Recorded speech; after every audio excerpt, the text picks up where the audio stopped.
Mualim, Gubernur Aceh, menyambut kedatangan Presiden Direktur Mubadala Energi dan rombongan pimpinan SKK Migas. Senyum ramah terukir di wajahnya, namun sorot matanya tajam, mencerminkan beban tanggung jawab yang dipikulnya untuk kesejahteraan rakyat Aceh. Hari Rabu, menandai tonggak sejarah bagi Aceh. Pertemuan ini bukan sekadar kunjungan biasa.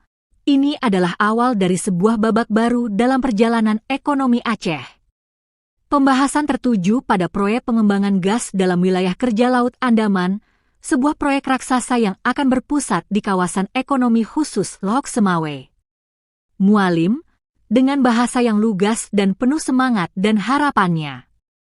Proyek ini bukan hanya tentang angka-angka investasi dan keuntungan semata.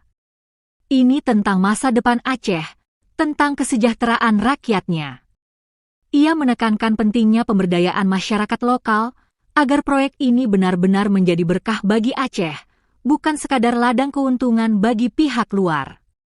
Ribuan lapangan kerja yang dijanjikan Mubadala Energi harus diisi oleh putra-putri Aceh sendiri.